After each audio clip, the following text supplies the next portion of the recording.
അപ്പൊ ആദ്യം പറയണമെന്നാണോന്ന് തന്നെ ഇത് ഉണ്ട്, ഒരു ജാതി ഒരു എന്ന ജാതി ഉണ്ട്. പിന്നെന്താ കേസ് എന്ന് വെച്ചാൽ കല്ലാബറാനും മാക്കാനു യക്സിബൂൻ. അള്ളാഹു തമ്പുരാൻ ഖുർആൻ പറഞ്ഞതാണ് കേട്. തെറ്റുകൾ വർദ്ധിച്ചു വർദ്ധിച്ചു വർദ്ധിച്ചു വർദ്ധിച്ചു വന്ന് ഹൃദയത്തിനാകെ പുകമറ മൂടിക്കഴിഞ്ഞു. ഇപ്പൊ അതിന്റെ ഉള്ളിലുണ്ട്, പറ്റ കെട്ടുപോയിട്ടില്ല. പക്ഷേ ഈ ദോഷങ്ങളുടെ മറ ബാധിച്ചിട്ട് അതിന്റെ പ്രകാശം നഷ്ടപ്പെട്ടിരിക്കുന്നു.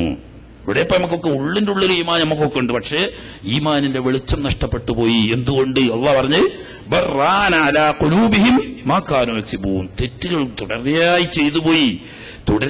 ചെയ്തു പോയ തെറ്റ് കാരണം കൽബിന് കറ ബാധിച്ചു പോയി. ഈ കറ ബാധിച്ചിട്ട് വർദ്ധിച്ചു വന്നാൽ കൽബ് മരിച്ചു പോകും. അവിടെ എത്തിക്കഴിഞ്ഞാൽ പിന്നെ ഈ ഹിദായത്ത് പ്രതീക്ഷിക്കേ വേണ്ട. അതിന് മുമ്പ് ഉപദേശിച്ച് കുറേ ഉപദേശിക്കുമ്പോൾ ഈ മരണഭയം കൂട്ടി വരച്ച് ഈ കറ കളയാനാ. അതാണ് അതിന്റെ മാർഗം. ഇപ്പൊ നമുക്കൊക്കെ ബാധിച്ച പ്രശ്നം ഇപ്പം പറഞ്ഞതാണ്. അഥവാ നമ്മുടെ തെറ്റിന്റെ ആധിക്യം കാരണം നമ്മുടെ കൽബിന്റെ ഉള്ളിലുള്ള ഈമാനിന്റെ പ്രകാശം കറ വന്ന് മൂടിക്കഴിഞ്ഞിരിക്കുന്നു. അതുകൊണ്ട് വെളിച്ചമില്ല. ഇനി അതിനെ വർദ്ധിപ്പിക്കാൻ, വെളിച്ചം കൂട്ടാനുള്ള പണിയാണ് ഈ പറഞ്ഞത്. മരണത്തെക്കുറിച്ച് നിരന്തരം ചിന്തിച്ചുകൊണ്ടിരിക്കുക, പഠിക്കുക, പറയുക, കേൾക്കുക, പിന്നെയും കേൾക്കുക, പറയാം. നമുക്ക് അറിയണമെങ്കിലും നിരന്തരം കേട്ടുകൊണ്ടിരിക്കുമ്പോൾ കുറേശ്ശെ ഈ കറ കുറഞ്ഞു വരും. അത് കുറയുന്നതിനനുസരിച്ച് ഉള്ളിലുള്ള ഈമാന്റെ വെളിച്ചം പുറത്തു വന്നുകൊണ്ടിരിക്കും. ഇത് തന്നെ അതെന്നെ ഇപ്പൊ അതിന് പാഴും. അതെന്നുകൊണ്ട് തന്നെ നബി സല്ലല്ലാഹു അലൈഹി വസല്ലം തങ്ങൾ അത് വർദ്ധിപ്പിക്കാൻ പറഞ്ഞത്. മഹാന്മാരായ ഇമാമുകൾ പറയുന്നതാണ്, ഒരു മനുഷ്യന്റെ മനസ്സിന്റെ അവസ്ഥ നല്ല ശുദ്ധമായ വെള്ള ഡ്രസ്സ് അലക്കി തേച്ച് ഈ ഡ്രസ്സ് ധരിച്ച് ഒരു വഴിക്ക് അവൻ യാത്ര ഇറങ്ങി. അവൻ നല്ലോണം ശ്രദ്ധിക്കും. വെള്ള ഡ്രസ്സാണ്, നല്ലോണം അലക്കി തേച്ചും ചെയ്തിട്ടുണ്ട്. അപ്പോ പണ്ടൊക്കെ പള്ളിക്കൊന്ന് ഡ്രസ്സ് ഇനി പെരേക്ക് വരുമ്പോഴും പെരേന്ന് പള്ളിയൊക്കെ പോകുമ്പോഴൊക്കെ എപ്പോഴും മോജാമാരുടെ കയ്യിലോ ടവലുണ്ടാവും. എന്തിനാറിയോ? ബസ്സിലിരിക്കുമ്പം വെളുത്ത തുണിക്കാരൻ ബസ്സിന്റെ സീറ്റിലുള്ള പൊടി ഇത് പറ്റാതെക്കാൻ വേണ്ടിട്ട് ആദ്യം അവിടെ വിരിച്ചിട്ട് അയിമലിരിക്കുക. തിരക്കിലിറങ്ങിയാൽ ആ ടവൽ അവിടെ പോകും. എന്നാലും പിറ്റേന്ന് പിന്നെ ഒന്ന് വാങ്ങും. അപ്പൊ എന്താ, ഈ നല്ല വെള്ളയാണെങ്കിൽ ഇങ്ങനെ നടന്നു പോകുന്ന മനുഷ്യൻ അബദ്ധത്തിൽ ചളിയിൽ ചവിട്ടി 1-2 തുള്ളി ഈ ഡ്രസ്സിലേക്ക് തെറിച്ചു.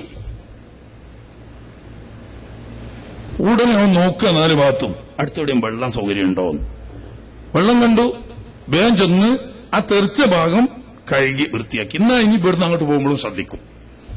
അങ്ങനെ ശ്രദ്ധിച്ചങ്ങനെ പോയി കുറെ എത്തിയപ്പം പിന്നെ ഒരുത്തി ചവിട്ടിയിട്ട് ചളി വരച്ചു. പിന്നെയും ഒന്നോരുണ്ട്. അപ്പോ എന്താക്കി? കഴുകി. ഇങ്ങനെ തെറിക്കുന്ന ചളിയൊക്കെ അപ്പം തന്നെ അടുത്തുള്ള വെള്ളത്തിൽ നിന്ന് കഴുകി ഇങ്ങനെ പോയാൽ ഇപ്പൊ യാത്ര കയ്യോളം എന്ത് ശ്രദ്ധിക്കും? എന്റെ ഡ്രസ്സ് ക്ലീനായി നിൽക്കാൻ ശ്രദ്ധിച്ചുകൊണ്ടിരിക്കും. നേരെ മറിച്ച് ഇപ്പം കുറച്ച് ധൃതിയുള്ളവനാ. അങ്ങനെ പോയി നല്ല ഡ്രസ്സൊക്കെ ഇനി ആദ്യമൊക്കെ ശ്രദ്ധിച്ചുകൊണ്ട് തന്നെ പോകണം. പക്ഷെ കുറച്ച് തിരക്കുണ്ട്, വേഗം പോയി. അങ്ങനെ 4 തുള്ളി തെറിച്ച് ഇപ്പൊ 4 ഉള്ളിയല്ലേ ഉള്ളൂ എന്ന് കരുതി. പിന്നെ കുറച്ചാണ്ട് എത്തി, അവിടുന്ന് ഒരു 8 ഉള്ളി കളിച്ച് ഇപ്പൊ ഒരു 10-12 ഉള്ളിയല്ലേ ഉള്ളൂ. അങ്ങനെയാണ് പോയി. അതിന്റെ ഇടയ്ക്കാണ് ചവിട്ടി ഒരു വെളുക്കിയിട്ട് വീണ്. ഇനിയിപ്പോ നോക്കിയിട്ട് കാര്യമില്ല, ഏതായാലും ഇപ്പൊ ഒന്നായിട്ട് പെരയിൽ എന്നിട്ട് തിരുമ്പാനല്ലാതെ ഇപ്പൊ ഇനിയിപ്പോ ഇത് നോക്കിക്കൊണ്ടെന്ന് ആകെ മുങ്ങിയ ഉള്ളിലെത്തിയ. ഇതാണ് ഇപ്പൊ നമ്മക്കൊക്കെ കേട്. ഇപ്പൊ നമ്മളിപ്പോ അവിടെ ആ കാല് ചവിട്ടി വീണ കോലത്തിലപ്പം നമ്മളുണ്ട്. പിന്നെ തൗബ ചെയ്യുന്നതിനെ പറ്റി ചിന്തല്ല.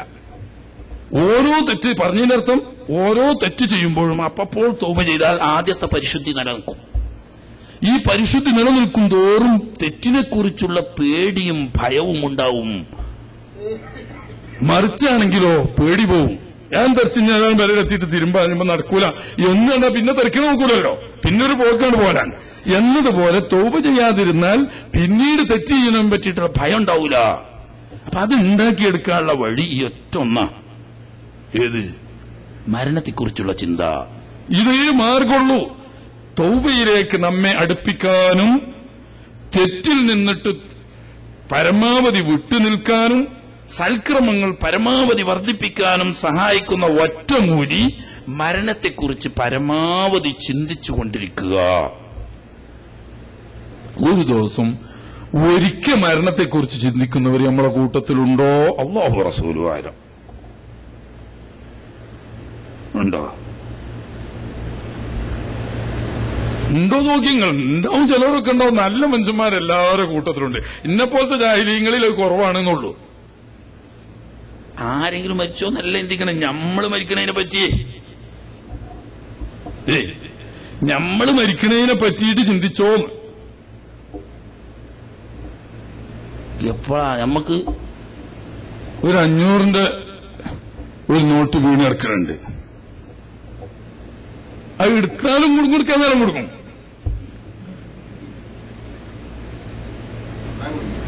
കണ്ട കുടുങ്ങി.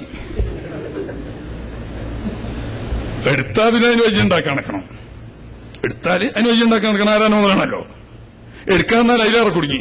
കാരണം ഒരു മുഅ്മിനായ മനുഷ്യന്റെ മുതല് നഷ്ടപ്പെട്ടു പോകാൻ, വായിയായി പോകാൻ ഇവൻ കാരണമാവും. അപ്പൊ എടുക്കാതെ നമ്മളിപ്പോ നമുക്കൊന്നും നോക്കണ്ട, നമ്മൾ പോകാന്ന് പോകാനും പറ്റൂല, ആകെ കുഴങ്ങിയ. അപ്പോ 500 റിയാലല്ലേ ഇപ്പൊ, അല്ലെങ്കിൽ തന്നെ ഇപ്പം കുറിയേക്കാനുള്ള പൈസ എന്താ കാട്ടുന്നെത്തിയോ എന്ന് നിൽക്കേനി. ആ ആളാരും വരുമ്പോ അപ്പൊ നോക്കോപ്പില്ല തോപ്പിക്ക് 500 കുറിന്റെ പൈസ. അപ്പൊ മറ്റന്നാളോ കുറിയ ഇപ്പം തന്നെ അഡ്വാൻസ് ആയിട്ട് കൊടുക്കാം. ഓന്റെ ഒരു മറ്റും ഗതിബൻ തന്നെ ഇഖ്ലാസ് ഇടപാടിന് പറ്റുന്നു തന്നെ കേട്ടോ. കാരണം ഇനി 2 ദിവസം കഴിഞ്ഞിട്ട് വെച്ചാൽ മതി. കുറിയ ഇന്ന് തന്നെ കൊണ്ടുവന്നത് മറ്റൊന്നും വീണിട്ടിയാണെന്നുള്ള മറ്റേ സാധുവിനറിയാം. ഇത് എന്തുകൊണ്ടാ? ഇതിന് റബ്ബിന്റെ അടുക്കൽ ഇതിന് വയ്യ പറയേണ്ട ഒരു ആരാന്റെ ധനമാണ്. ഇതിന് നമ്മൾക്ക് കൈവെക്കാൻ പറ്റുമോ പറ്റൂലേ? കൈവെക്കുകയാണെങ്കിൽ അതിന് എന്ത് നമ്മൾ ചെയ്യണം? കാരണം നാളെ റബ്ബിന്റെ മുന്നിൽ 2000 ചോദ്യം ചെയ്യപ്പെടും. 2000 ചോദ്യം ചെയ്യപ്പെടും. നീ എടുത്ത് എന്തടിസ്ഥാനത്തിലെടുത്തു, എങ്ങനെ അത് ഉപയോഗിച്ചു? അള്ളാഹുവിന്റെ അടുക്കൽ തൃപ്തികരമായ മറുപടി നൽകിയിട്ടില്ലെങ്കിൽ നമ്മൾ കുറ്റക്കാരാവും.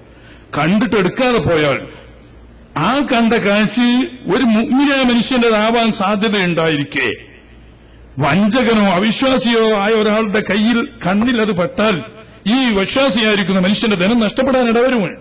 നീ എന്തുകൊണ്ടത് എടുത്ത് സംരക്ഷിച്ചില്ല എന്ന് ചോദിച്ചാൽ തൃപ്തികരമായ മറുപടി പറയാൻ നമുക്ക് കഴിയോ? ഒരു വിശ്വാസിയെ സംബന്ധിച്ച് ഏറ്റവും വലിയ ഉത്തരവാദിത്വമാണ് കാണുക എന്ന് പറയുന്നത്. തന്നെ കണ്ട ഉത്തരവാദിത്തമായി, 2000 ഉത്തരവാദിത്തമായി.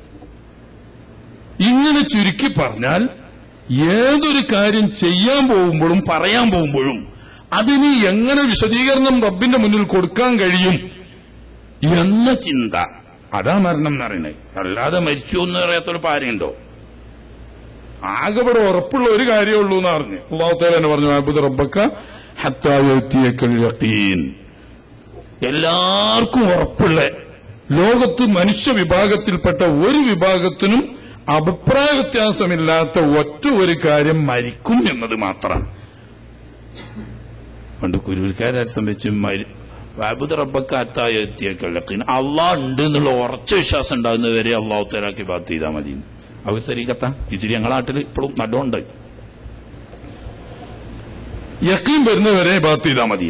എന്താ യഖീന്? റബ്ബിനെ ഇബാദത്ത് ചെയ്താൽ അപ്പൊ റബ്ബിനെ പറ്റിയിട്ട് നല്ല യഖീൻ ഉണ്ടായാൽ മതി.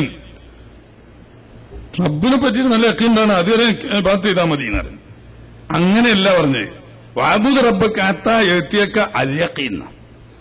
ഒരാൾക്കും തർക്കമില്ലാത്ത ഉറപ്പായ കാര്യം നിന്നെ സമീപിക്കുന്നത് വരെ നീ അള്ളാഹുവിന്റെ ഇബാദത്തിൽ മുഴുകി ജീവിക്കണം എന്നാണ് അള്ളാഹുവിന്റെ കൽപ്പന. അപ്പൊ അൽ യഖീനായ ഒറ്റൊരു കാര്യം മരണമാണ്, അതിലാർക്കും തർക്കമില്ല. പക്ഷെ അതല്ല മരണത്തെ പറ്റി ചിന്തിക്കുക എന്ന് പറയുന്നത്. മറിച്ച് മരണം എന്നത് നാശമല്ല, അവസാനമല്ല, മറിച്ച് സുദീർഘമായിരിക്കുന്ന ഒരു യാത്രയുടെ ഒരു പ്രത്യേക ഘട്ടം മാറൽ മാത്രമാണ്. അല്ലാഹു സുബ്ഹാനഹു വ തആല മനുഷ്യ പിതാവാവുന്ന ആദം അലൈഹിസ്സലാമിനെ സൃഷ്ടിച്ചതിനു ശേഷം അവിടുത്തെ മുതുകിൽ നിന്ന് ആലമുൽ അർവാഹ് എന്ന് പറയുന്ന ലോകത്ത് വെച്ച് മനുഷ്യന്റെ അണുരൂപങ്ങളെ പുറപ്പെടുവിച്ചത് നമുക്കൊക്കെ അറിയുന്ന കാര്യമാണ്. വഇദ് അഖദ റബ്ബുക മിൻ ബനീ ആദമ മിൻ ളുഹൂരിഹിം ദുർരിയ്യതഹും വഅശ്ഹദഹും അലാ അൻഫുസിഹിം അലസ്തു ബിറബ്ബിക്കും ഖാലൂ ബലാ ഷഹിദ്നാ അൻ തഖൂലൂ യൗമൽ ഖിയാമത്തി ഇന്നാ കുന്നാ അൻ ഹാദാ ഗാഫിരീൻ. അല്ലാഹു സുബ്ഹാനഹു വ തആല പറയാ, അങ്ങനെ ഒരു ലോകം ഉണ്ടായിരുന്നു. അവിടുന്ന് തുടങ്ങിയ യാത്ര ആദം നബി അലൈഹി സ്വലാമിന്റെ മുതുകിൽ നിന്ന് അണുരൂപത്തിൽ പ്രത്യക്ഷപ്പെട്ട അതാണ് ഒന്നാമത്തെ യാത്ര. അവിടുന്ന് തുടങ്ങി ഇപ്പൊ ഒരു പ്രത്യേക ഘട്ടത്തിലാണ് നമ്മളുള്ളത്. ഉമ്മയുടെ ഗർഭാശയത്തിൽ നിന്നിട്ട് ഭൂമിയിലേക്ക് ജനിച്ചത്. ഇനി അസ്രായീൽ അലൈഹിസ്സലാം വന്ന് നമ്മുടെ റൂഹ് പിടിക്കുന്നത് വരെയുള്ള ഒരു പ്രത്യേക ഘട്ടം. അതിനു മുമ്പ് ഒരുപാട് ഘട്ടങ്ങൾ നമുക്ക് കഴിഞ്ഞു പോയിട്ടുണ്ട്. ഒരുപാട് ഘട്ടങ്ങൾ കഴിഞ്ഞുപോയി. അതുപോലത്തെ ഒരു പുതിയ ഘട്ടം മാറ്റം മാത്രമാണ് ഈ ലോകത്തിൽ നിന്ന് മരണം കൊണ്ട്. മരണം എന്ന് പറഞ്ഞാൽ ഇല്ലാതെയാകുകയല്ല, നശിച്ചു പോവുകയല്ല, മറിച്ച് അവസ്ഥ മാറുക മാത്രമാണ് എന്നാണ് മഹാന്മാരായ അഖീദയുടെ പണ്ഡിതന്മാർ പറഞ്ഞത്. അവസ്ഥ മാറുക മാത്രമാണ്. ഈ ദുനിയാവിൽ നിന്നിട്ട് അടുത്ത സ്റ്റേജിലേക്കുള്ള യാത്ര നീണ്ടൊരു യാത്രയാണ്. അത് കുറെ മർഹലകളുണ്ട്. അതിൽപ്പെട്ട ഈ മർഹല കഴിഞ്ഞിട്ട് അടുത്ത മർഹലയിലേക്കുള്ള കാൽവെപ്പാണ്. ഇനി അവിടെ നിന്ന് അങ്ങോട്ടുള്ളതിനൊക്കെ പരലോകം എന്നാണ് പറയാ. ഭൗതിക ലോകം കഴിഞ്ഞ് ബാക്കി പരലോകം. പരലോകം ഒന്നല്ലാതെ വിവിധങ്ങളായ ഘട്ടങ്ങളുണ്ട്. അതിൽപ്പെട്ട ഒന്നാമത്തെ ഘട്ടമാണ് ബർസഖ് എന്ന് പറയുന്ന ഖബർ ജീവിതം. അതൊരു പ്രത്യേക മർഹലയാണ്.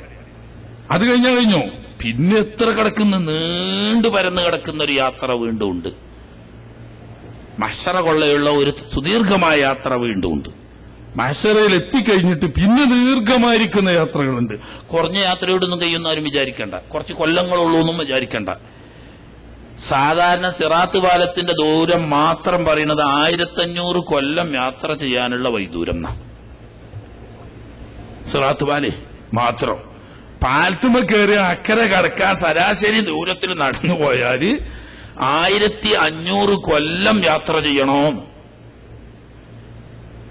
നൂഹ് നബി അലൈഹി ഇസ്ലാമിന്റെ ജീവിതകാലം മുഴുവൻ നടന്നാലും എത്തൂലെന്നർത്ഥം. ഇവിടെ ഇപ്പൊ വലിയ ജീവിതം ജീവിച്ച നൂഹ് നബി അലൈഹി സ്വലാമാ. ആ നൂഹ് നബി അലൈഹി സ്വലാമിന്റെ ജീവിതകാലം മുഴുവൻ നടന്നാലും എത്താൻ മാത്രമല്ല, ഏത് സിറാത്ത് പാലം മാത്രം. അങ്ങനെയുള്ള വലിയൊരു ലോകത്തെ സംബന്ധിച്ച് ഹബീബ് റസൂലുള്ളാഹി സ്വല്ലല്ലാഹു അലൈഹി വസല്ലം തങ്ങൾ വിശദമായും വിശുദ്ധ ഖുർആൻ ശരീഫ് സൂചനയായും നമ്മുടെ മുന്നിൽ പറയുന്നുണ്ട്. ഇതൊക്കെ അതിലേക്കുള്ളതായ സൂചനകളാണ് ഖുർആൻ തരിക. ബാക്കിയുള്ള വിശദീകരണങ്ങളൊക്കെ ഹബീബ് റസൂലുള്ളാഹി സ്വല്ലല്ലാഹു അലൈഹി വസല്ലം തങ്ങൾ നൽകിയതാണ്. ഇങ്ങനെയൊരു ജീവിതത്തെക്കുറിച്ച് മനുഷ്യന് ആദ്യമുണ്ട്, പക്ഷെ എന്തില്ല, അന്ത്യമില്ല. അഖീദ വായിച്ചൊന്നും പോകണ്ട. ആദ്യവും അന്ത്യവും ഇല്ലാത്തവൻ അള്ളാഹുവാണ്. ആ അർത്ഥത്തിൽ മനുഷ്യന് അന്ത്യമുണ്ട് എന്ന് പറഞ്ഞാൽ അള്ളാഹു സുബ്ഹാനഹു വ തആല ഏത് സമയത്ത് മനുഷ്യന് ഇല്ലായ്മ ചെയ്യണമെന്ന് ഉദ്ദേശിച്ചാൽ ഇല്ലാതാകും. അങ്ങനെ ഒരർത്ഥത്തിൽ എന്ത് പറയാം, അന്ത്യമുണ്ട് എന്ന് പറയാം. എന്നാൽ യഥാർത്ഥത്തിൽ എന്തില്ല, മനുഷ്യന് അന്ത്യമില്ല. മുഅ്മിനാവട്ടെ കാഫറാവട്ടെ മനുഷ്യന് അവസാനമില്ല.